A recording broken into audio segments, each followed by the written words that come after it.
জিন্দাবাদ জিন্দাবাদ জিন্দাবাদ জয় বাংলা জয় বাংলা জয় বাংলা জয় বাংলা। আপনারা রোজা করেছেন, ইফতার পার্টি আপনাদের এখানে অনুষ্ঠিত হচ্ছে, যারা করেছেন তাদেরকে অনেক অনেক শুভেচ্ছা অভিনন্দন। কত কম আর দিনে প্রেম করে যেইজন সেইজন সেবিছে ঈশ্বর।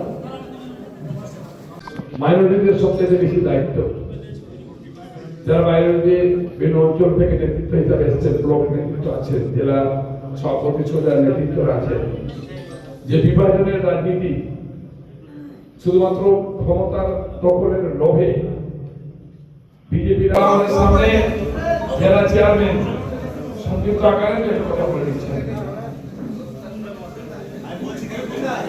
সকলকে আগাম উপস্থিত আছেন জেলায়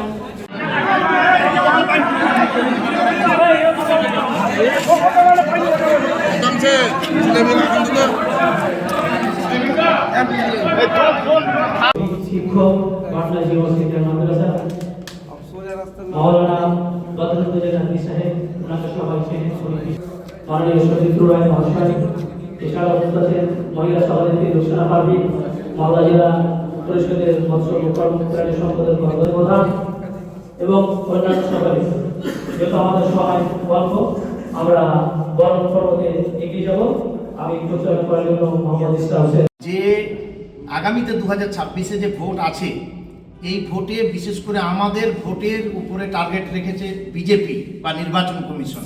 আমাদের ভোট যদি ডিভাইড করতে পারে, বিভাজন করতে পারে, তাহলে কিন্তু বিজেপির আশা রাস্তা প্রশস্ত হবে। অতএব আমাদের ঐক্যবদ্ধভাবে তৃণমূল কংগ্রেসের পাশে থাকতে হবে এবং 2026 সালে আমাদের যারা প্রার্থী হবেন তাদের জন্য ভোট করতে হবে। বলছি, এই যে ভোট আসছে, ভোটের যদি নাম লিস্টে কেটে যায় তাহলে কি করবে সংখ্যালঘুরা সঙ্গে সঙ্গে ফর্ম ফিল আপ করবে। তৃণমূল কংগ্রেসের সৈনিকরা আছে, আমরা ফর্ম ফিল আপ করে তার জন্য নেক্সটে নমিনেশনের আগ পর্যন্ত সাপ্লিমেন্টারি লিস্ট বেরোতে থাকবে ধাপে ধাপে। অতএব চিন্তা করবার কোনো বিষয় নেই। তারপরেও কোনো কারণে কাউরি যদি নাম বাদ চলে যায়, পরবর্তীতে আপনার ইলেকশন, হয়তো ভোট দিতে পাবে না কিছু লোক, কিন্তু আপনার ইলেকশন 6 নাম্বার মানে ফিল আপ করে আবার সে ভোটার তালিকায় নাম উঠবে। বৈধ নাগরিকের নাম বাদ দিতে আমরা দেব না, আপনাদের পাশে আছি, এই অ্যাসুরেন্স দিচ্ছি। ইনশাল্লাহ আমরা আগামীতেও থাকবো এবং সুপ্রিম কোর্ট পর্যন্ত যাব, কিন্তু একজনও ভারতবর্ষের বৈধ নাগরিকের নাম বাদ দিতে দেবো না। বলছি যে যদি কেউ প্রতিবাদ করে সাধারণ মানুষ, না, প্রতিবাদের এখানে কিছু নেই। প্রতিবাদের হচ্ছে কাগজ কলমে প্রতিবাদ, রাস্তায় নেমে প্রতিবাদ নাই। রাস্তায় নেমে প্রতিবাদ করতে চাইবে বিজেপি, বিশৃঙ্খলা করতে চাইবে, তার সঙ্গে সিপিএম কংগ্রেস অক্সিজেন যোগাবে। এখানে যদি হট্টগোল হয়, গন্ডগোল হয়, তো ব্যাকফট দিয়ে রাষ্ট্রপতি শাসন জারি করবার একটা চেষ্টা করবে। মাননীয় মুখ্যমন্ত্রী বারবার বলেছিলেন আমরা অকাপ সম্পত্তি কোনো মতেই আমরা এখানে করতে দেব না। হ্যাঁ, তো সেই কথার উপরেই আছেন তিনি। তো আগেও বলেছেন, এখনো বলছেন যে অকাপ সম্পত্তি আমি নিতে দেবো না।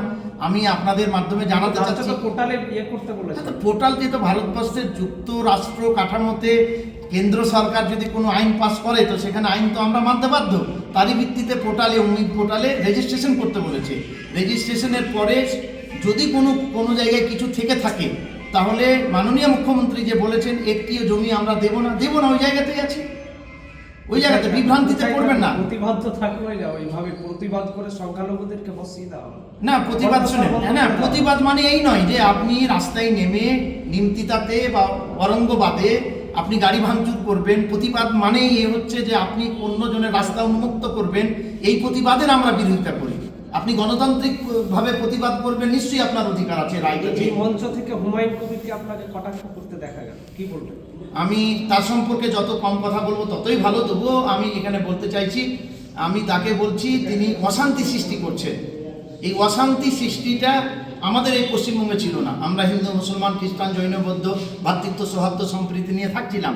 আর যেখানে 33 বছর ধরে একটা কেস চললো, দিয়ে একটা সমাধান হয়ে গেছে। আমরা সাময়িকভাবে সুপ্রিম কোর্টের রায় মেনে নিয়েছি এবং আমরা যে জমি দেওয়া হয়েছিল 15 বিঘা, সেই জমি আমরা অ্যাকসেপ্ট করিনি। বাবরি মসজিদ যেখানে ছিল, আছে, কিয়ামত পর্যন্ত থাকবে, জোর করে নিয়ে নেওয়া হয়েছে। আমরা সুপ্রিম কোর্টের মাথা পেতে মেনে নিয়েছি, কিন্তু সেই বাবরি নাম নিয়ে এখানে অশান্তি সৃষ্টি করা, এটা সমীচীন মনে করছি না। ভারতবর্ষের সুস্থ নাগরিক, শিক্ষিত নাগরিকরা কেউ চাইছে না যে কোনো মসজিদ এবং মন্দির নিয়ে অশান্তি হোক, এটা আমরা কেউ চাইছি না। তার জন্য আমি তার বিরোধিতা করছি।